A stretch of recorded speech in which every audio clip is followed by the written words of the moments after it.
నమస్తే మిత్రులారా, నేను మీ శ్రీనివాస్ చౌహాన్, అడ్వకేట్. మిత్రులారా, ఒక భూమి పైన ఎంత కాలం పాటు పొజిషన్లో ఉంటే హక్కులు మనకు సంక్రమిస్తాయి. సో మిత్రులారా, మన దేశంలో కాల పరిమితి చట్టం లిమిటేషన్ యాక్ట్ 1963 అనే చట్టం అమల్లో ఉన్నది. సో ఈ చట్టం ప్రకారంగా ఎవరైనా ఒక వ్యక్తి ఎలాంటి అభ్యంతరాలు లేకుండా దీర్ఘకాలం పాటు, అంటే దాదాపుగా 12 సంవత్సరాలకు పైగా ఏదైనా ఒక ప్రైవేటు భూమిలో పొజిషన్లో ఉండి సాగు చేసుకుంటూ ఉంటే అతనికి ఆ భూమి మీద హక్కులు ఏర్పడవచ్చు. దాన్నే అడ్వర్స్ పొజిషన్ కింద వచ్చే హక్కులు అని అంటారు.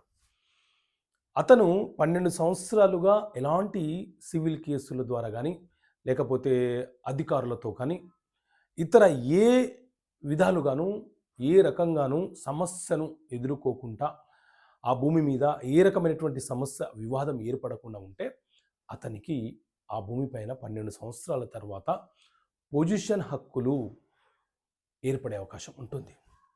అదే ప్రభుత్వ భూమి అయితే ఎవరైనా ఒక వ్యక్తి 30 సంవత్సరాలకు పైగా పొజిషన్‌లో ఉండి సాగు చేసుకొని జీవనం కొనసాగిస్తున్న క్రమంలో అతనికి కూడా ఆ భూమి మీద హక్కులు ఏర్పడే అవకాశం ఉంటుంది.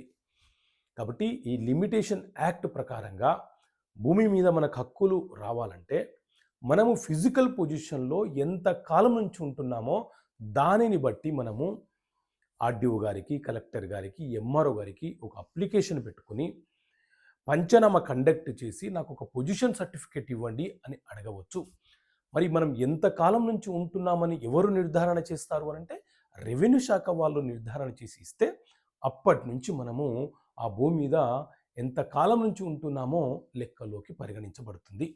సో ఇలాంటి చట్టపరమైనటువంటి అంశాలు మీకు అర్థమయ్యే భాషలో సులభంగా వివరించడానికి చట్టపరమైన సమస్యలకు పరిష్కారాల పుస్తకం ఇంగ్లీష్ మరియు తెలుగు మీడియంలో తీసుకురావడం జరిగింది. సో ఈ పుస్తకం కావాలనుకునే వ్యక్తి ఇక్కడ కాల్ చేసి ఈ పుస్తకాన్ని మీరు పొందవచ్చు. ఓకే మిత్రులారా, థ్యాంక్ యూ.